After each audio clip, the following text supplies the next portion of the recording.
Today, this plain Sherman is going to become a battle-worn vet, but one wrong weathering step can ruin hours of work. Let's see if I can pull this off.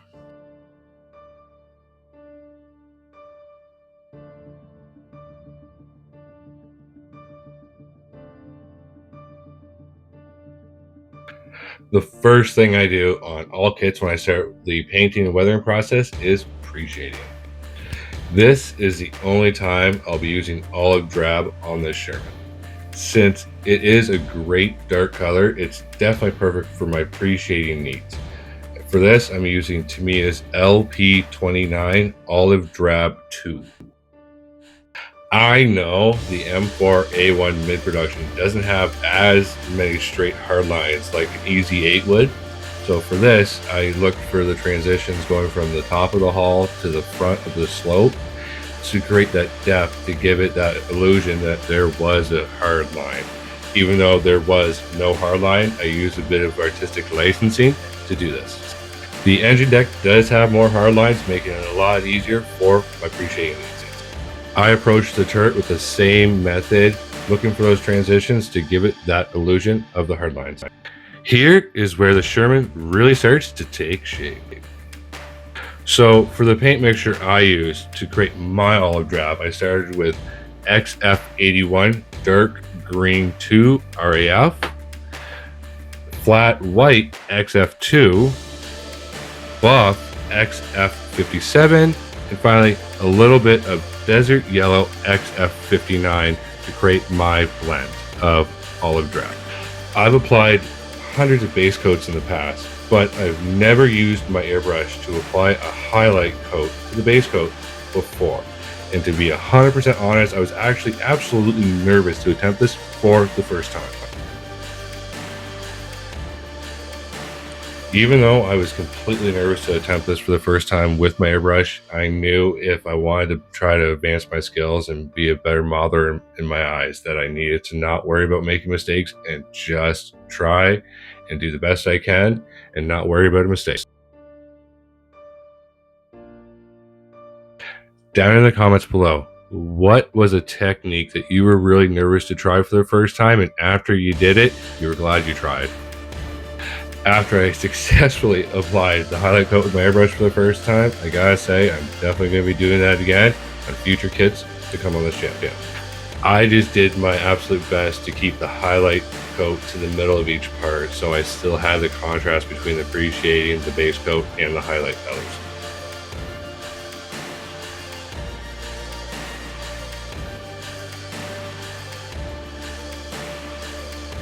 Next, I used a good paintbrush with a sharp point to pick out the highlight areas that the airbrush could not get, picking out the handles, bolt heads, latches, and hinges. For this paint mixture for the highlight coat, I used the exact same paints I used for the base coat, with the addition of I added a lot of XF57 buff to give it that lightened color that I was after. And I will say, with the addition of the Tamiya paint retarder for the slower drying time, this came out really well, and it was a pleasure to work with this. I know any traditionalist that is watching this video, yes, I know this is not the correct color of Olive Drab, and to that I can guarantee you're 100% right. But that's one of the things I love about building scale models, is you get the freedom to have a little bit of artistic licensing, to have some fun, to create different things. And with this, using a lighter Olive Drab, it gives me that opportunity later on in the build to enhance the colors with added effects. And that's one of the reasons why I love not using paints directly from the jars, and I like mixing my own mixtures to give myself the best opportunity to have fun while I'm building.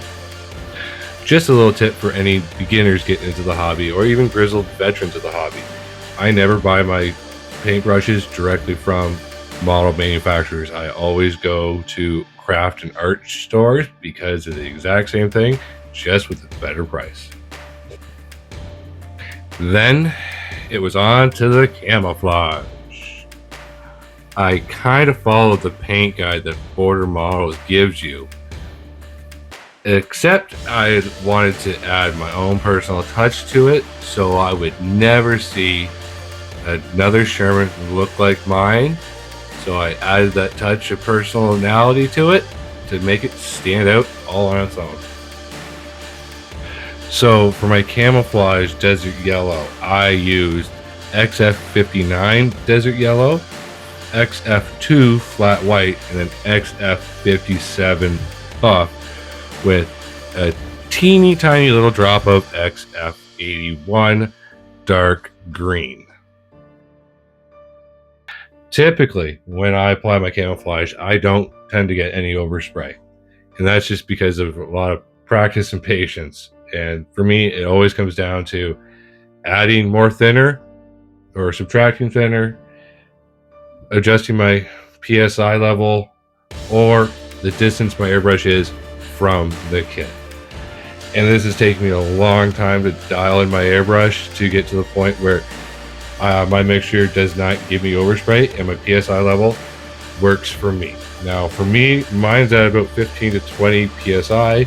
I use one of the old Iwata air compressors that does not give you a precise PSI level, but it works for me. And if you want to achieve the same kind of look and get no overspray, just fiddle around with your airbrush, your paint mixtures, your thinners, and your PSI levels, and I can guarantee you, after a lot of practice and patience, it will happen.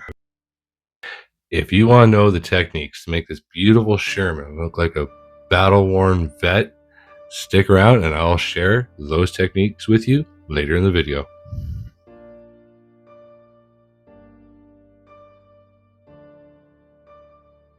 Since I absolutely loved using my airbrush for the base coat to give it the highlight coat, I did it again on the desert yellow camouflage. I added a whole lot of XF57 buff to the mixture to get me the lightened coat I was after, and I kept in mind to take it just right to the edge, so this way it was a sharp contrast between the original color of the camouflage and the more sun bleached look of the camouflage that was my, after all, intended look. Now that this beauty is painted, time to get on the weathering.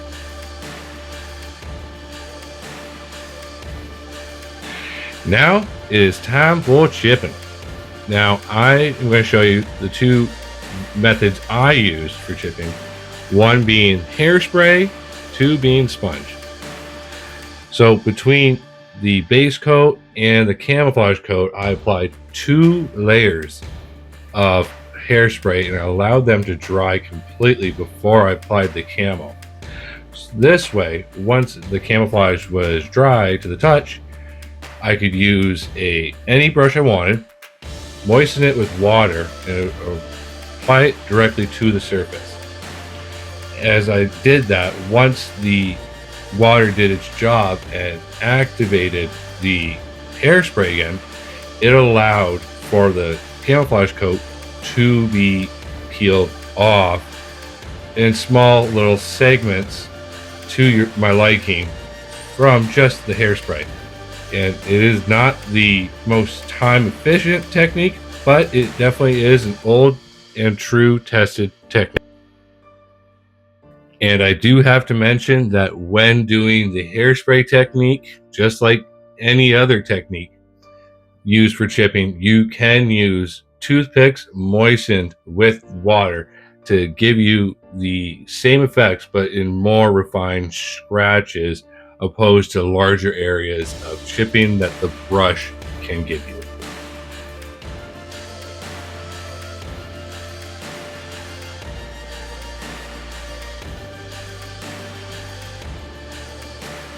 Now, sponge chipping, I feel, is a quicker and easier alternative than the hairspray technique.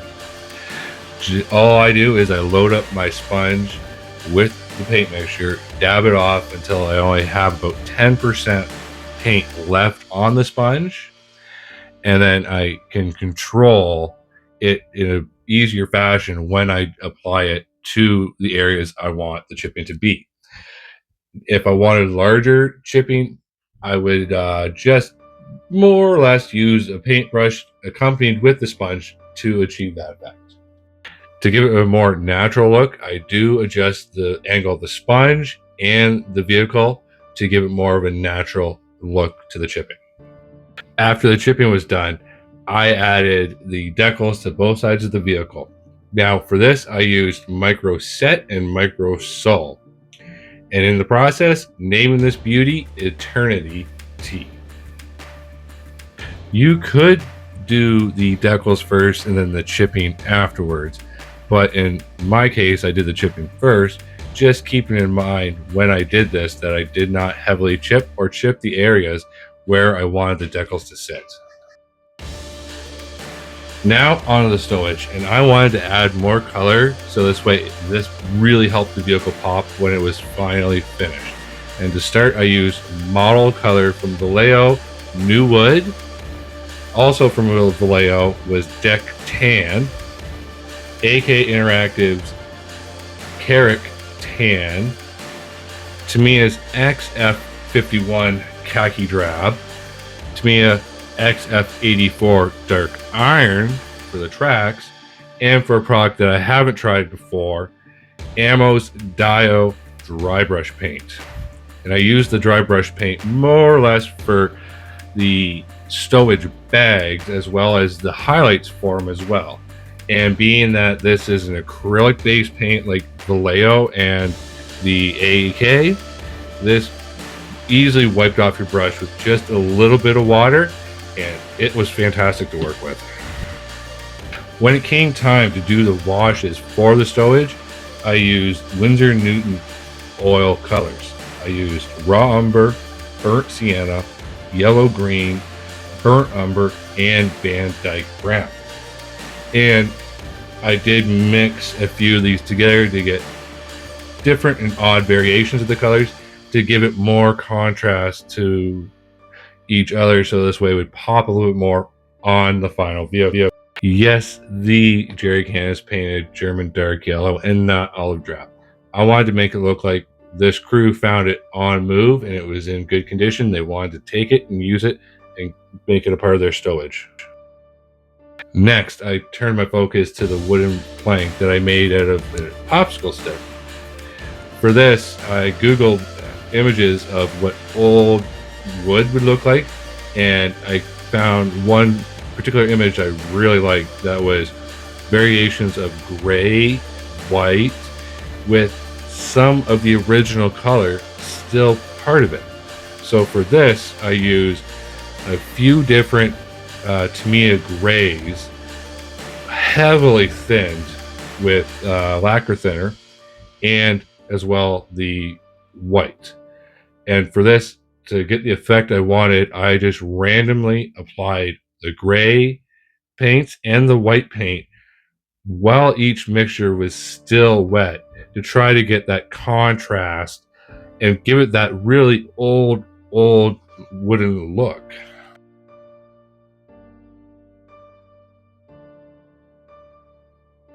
For the original color, I used linoleum deck brown as the chips that I wanted to apply to the wood.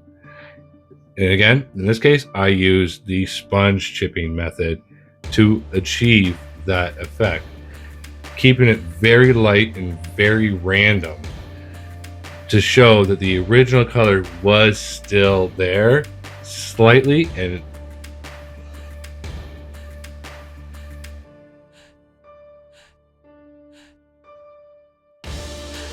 after the stowage was permanently attached to the vehicle, I decided I wanted to try a new method on giving my vehicle a filter that did not require oil paints. And I came to the conclusion after watching a few videos on YouTube as well as Facebook, I wanted to use Tamiya's X24 Clear Yellow as that filter. And it definitely gave a beautiful tint to the vehicle. Next up is my pin wash on this vehicle. And for this, I chose raw umber from Winsor Newton. because this color I feel really does work really well with both green and yellow based paints. And after using the Tamiya X24 clear yellow as my filter, it made the cleanup on my oil paint extremely easy, and I did not have to use as much odorless thinner, and this stuff really worked like a charm for the filter. And I will be using this in future projects. If I do another green colored vehicle again, maybe I'll use clear blue or clear red and really give some different definition to the colors to really give myself more options instead of only having to use oil filters on these kits. If you want to know more about using clear yellow, blue, or red paints as a filter instead of using oils, I highly recommend checking out on Facebook and Instagram Adam Wilder's Reels. That is where I got the notion to try and to use this as a new technique on this vehicle. On his videos, he goes into a little bit more depth and detail as to why he uses the clear paints as his filter, more than I could, because I don't 100% understand. But I will say using the clear yellow as the filter on this vehicle really turned out well, and it's definitely something that everybody could try, from new modelers to old experienced guys, and it definitely gives you another tool in your toolbox. As I returned back to using oils, in this case as a dot filter, I used Ammo Olive Green, Marine Blue, and Winsor & Newton's Titanium White for the green sections, and for the dark yellow or desert yellow sections, I used Ammo Buff and Winsor & Newton Titanium White. Working one side at a time, when I was working on the sides, front or back, I used the streaking method to pull the paint down in the direction of travel, creating more of a streaking effect as the final product. As I worked up higher and higher to the top of the hull, I went from streaking effect to more of a stippling motion. And with stippling, it works in a similar fashion to streaking, and except you diffuse the paint more by dabbing it away into the surrounding area to create the contrast of the green and the dark desert yellow that you're after. And it does take a lot of practice. I practiced actually on the bottom of this vehicle for about a good hour on my stippling method to get to the point where I had achieved the effect I was after before I transferred it to the top of the hull or even onto the fenders. So this way, if I did mess up and I did make a mistake on how I was stippling, I could easily correct it before it was on and visible to the final product. Now, to make wood grain effects on the wooden tools, I, in this case, used Winsor & Newton's Raw Umber.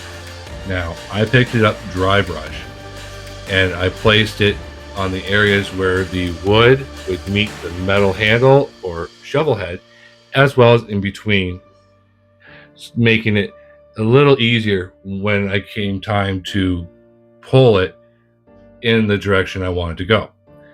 I wound up having to do this effect a couple times to get the final appearance of what I was after, but essentially all I did was I took one of my brushes, I added a little bit of nail thinner, basically unloaded that onto a paper towel so this way it was mostly just dampened, and I just began pulling the oil in the direction I wanted to go. As I did say, I did have to do it a few times, but it did achieve the effect I was after. As I start the final weathering stages, I started with an overall dust layer on this kit using 95% thinner, about 5% buff, staying back about 6 to 10 inches and not staying in one spot too long because I did not want the paint to well up. I did go a little bit heavier on the lower hull opposed to the upper hull and turret, but I wanted that little bit of a layer there, so when it came time to use pigment, I could enhance the effect and not ruin what I had already started. I didn't want the tools to look like they had been on the vehicle, not used, so after I applied the dust coat, I used ammo gunmetal on the metal parts of the tools to give it that freshly used look and appearance. To give the tracks that metal look, I used AK's dark steel on the cleats as well as the end connectors to give it that shinier, more metal appearance. These techniques I have shown you, whether it's the oil work, the clear yellow paint as the filter, the filters, the dot filters, or even using oil paints to give your tools that fresh looking appearance. Anyone can use these tips and techniques to really make their kits pop, whether you're new to the hobby or you've been around the block a time or two in this world. Any of these little tips and techniques really do go far. For the rope used as the stowage tie down, I went to a local dollar store and I got crafter's yarn. Now, to my surprise, it was actually really close to the scale that I was looking for, so it worked perfectly. And to give it that more grimier appearance, so this way it kind of blended in with the vehicle, I just simply applied different green and brown oil washes to it just to give that appearance. And to make it so I could sink the ends under the stowage, what I used was the UV resin. And to make it hard, I used the UV black light that it comes with and just sat it on each spot for a few minutes, and it hardened, and now that rope will never come off the kit.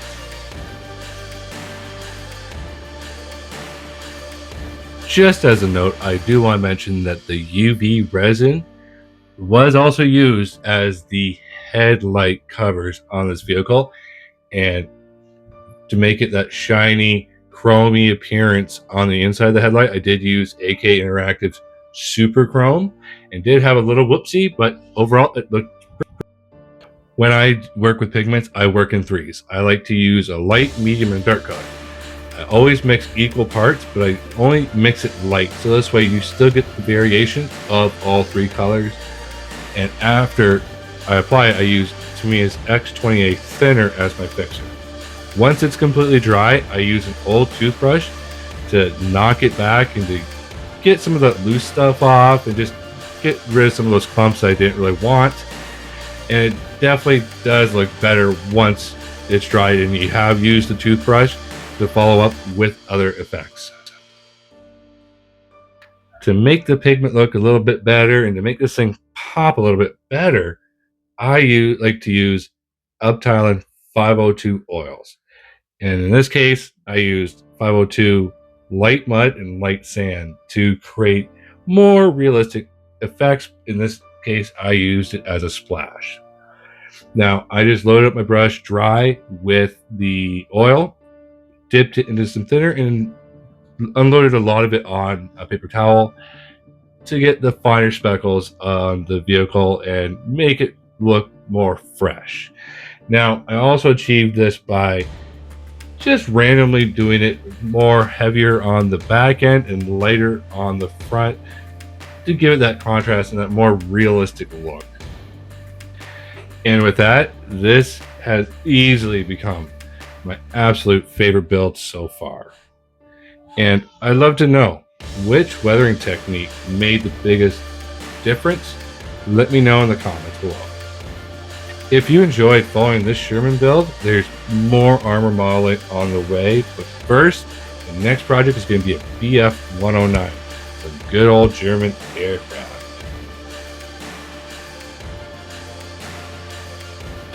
Don't forget to like, share, and subscribe, and turn notifications on so you guys don't miss a single thing, and I will see you on the next video.